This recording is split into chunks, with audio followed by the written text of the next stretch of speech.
Evangelho, sábado da segunda semana do Tempo Comum, hoje memória obrigatória de Santa Inês, Virgem Mártir. O Senhor esteja convosco, Ele está no meio de nós. Proclamação do Evangelho de Jesus Cristo, segundo São Marcos. Glória a vós, Senhor.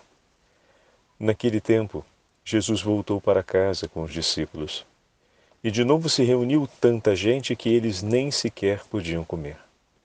Quando souberam disso, os parentes de Jesus saíram para agarrá-lo, porque diziam que ele estava fora de si.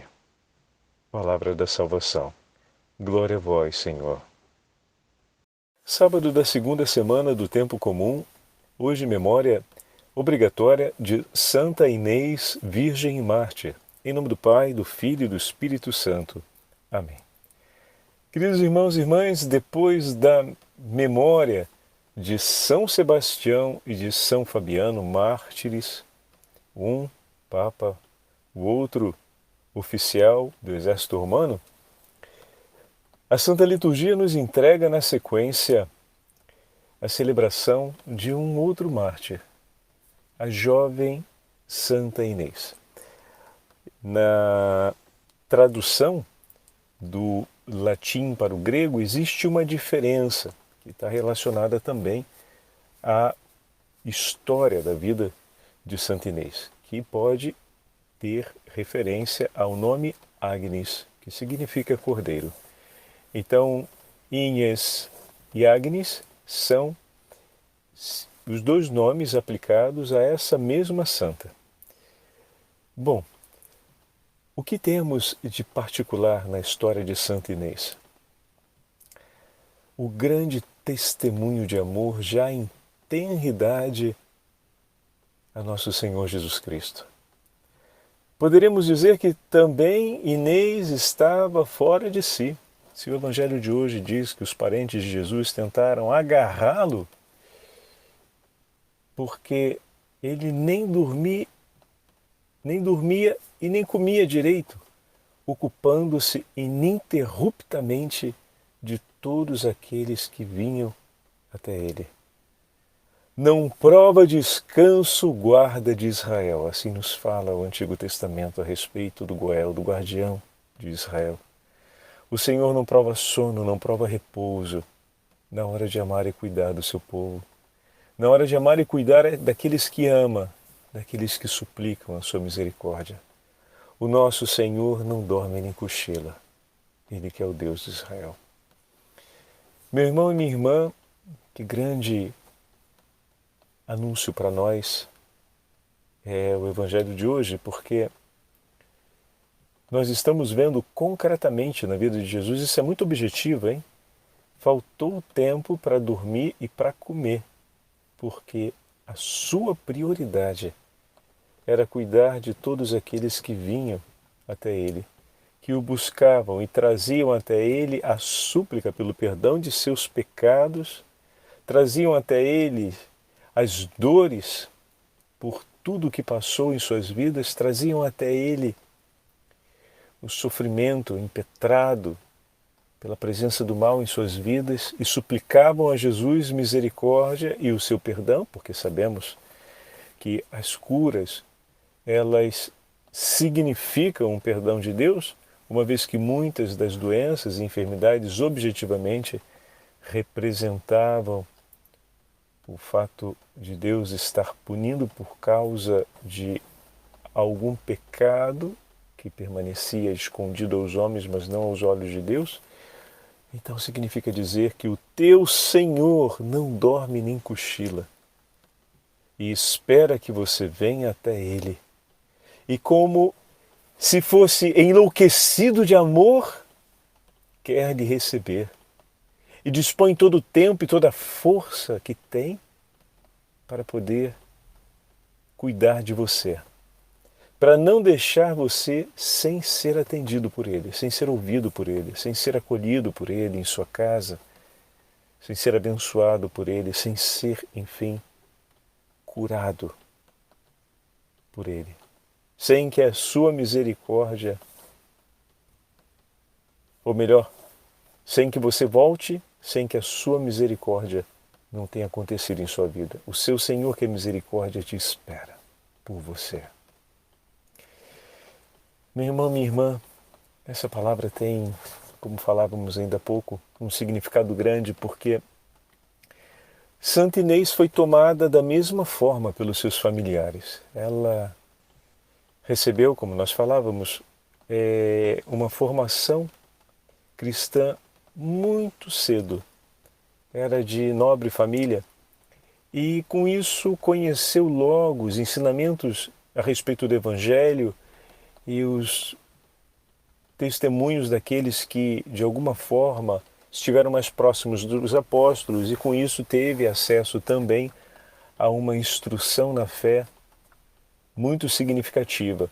E tudo isso que lhe foi dado, olha que bonito.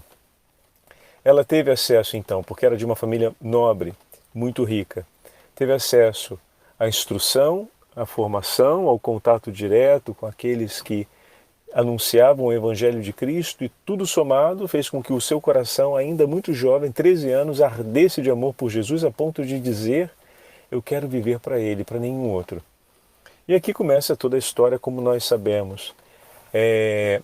Ela inicialmente vem cortejada por muitos jovens, até que o filho do prefeito de Roma a corteja, e diante de muitas recusas,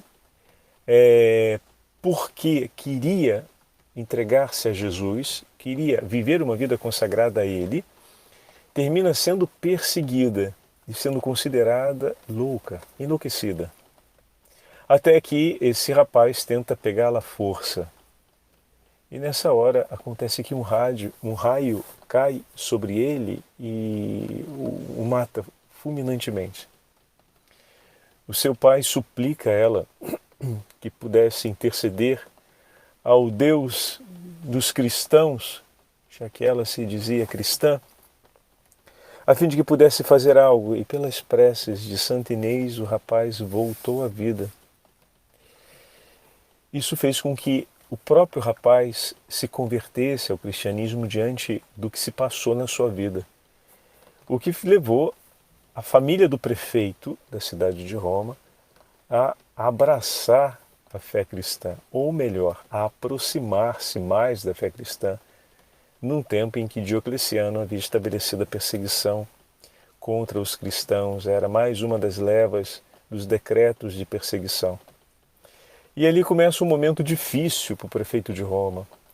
Diferente de seu filho, que optou ser cristão, e alguns de sua casa, diante daquele grande sinal que o Senhor realizou, muito óbvio, a ressurreição de um morto, ele, o ressuscitado em questão, né? Mas o seu pai resistiu. Abraçar a fé cristã seria perder o poder, o status, seria levar a família à ruína. De fato, iam perder todo o prestígio romano e poderiam ser entregues por meio de acusações e denúncias à própria morte. Então o seu pai repudia a fé cristã. Olha que terrível. Estão percebendo a força da ingratidão? Nossa! Ele suplicou a Santa Inês por seu filho. O Deus dos cristãos, nosso Senhor Jesus Cristo, ressuscita o filho do prefeito. E o prefeito se vê em uma situação onde poderia perder tudo se abraçasse a fé cristã e decide então repudiar Cristo. Olha que ontem falávamos sobre isso, sobre São Sebastião, hein? Não é o fato de termos sido alcançados pela escolha de Deus que o coração do homem se dispõe a escolher a Deus. E veja o que aconteceu com esse pobre homem. Mas valeu a ele o poder e o prestígio. E não parou por aí, porque é aquilo, né? Como renunciou a Cristo, renunciou depois outras vezes. Assim como cada vez que nós renovamos a nossa resposta, o Senhor nos recebe por inteiro. Cada vez que se renuncia, arrisca-se a renunciar sempre mais. Ele foi ingrato contra aquilo que foi feito em favor de seu filho, e a sua ingratidão foi ainda maior quando, pressionado, ele denuncia Inês como cristã. E dessa forma manda a perseguição e aos executores que devem levá-la à morte. E aqui começa toda a sucessão de provas, né? E Santa Inês, com tanto amor, declara, como, volta a dizer, como uma louca. Isso em relação ao Evangelho de hoje, tá bom? A expressão se refere à medida do Evangelho de hoje, ou seja, os familiares de Jesus não conseguem entender a grandeza, a intensidade e a entrega do seu amor pela salvação das almas e o consideram como um louco. Assim também a família de Santa Inês e todos aqueles que estavam na sociedade de Roma naquele momento não conseguiam entender a grandeza, a profundidade da entrega dessa jovenzinha a Jesus. Mas a acompanham. E começa uma série de prodígios. O primeiro, que ela foi levada para um prostíbulo para ser violada e ninguém tinha coragem sequer de se aproximar dela. É claro, depois daquele episódio do raio, quem é que vai se meter a besta de fazer alguma coisa, né? Então, depois disso, decidem queimá-la viva em praça pública. Fazem o rogo e incendeiam a fogueira e as chamas se abrem e não a tocam. E depois disso, segundo a tradição, ela vem torturada com violência física, vem espancada e, por fim, levada à execução pela espada e entrega a sua vida dessa forma, decapitada. Como cidadã romana, essa era a execução que a esperava. Enfim, meus irmãos, tudo isso para mostrar para nós quão grande era o amor de Santa Inês.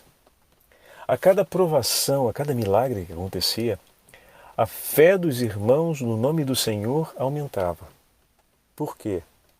Não porque o Senhor estava livrando Cecília da morte, porque Inês depois termina sendo morta. Então vã seria a esperança se acreditássemos que somente é prodigioso porque Deus a livrou da morte.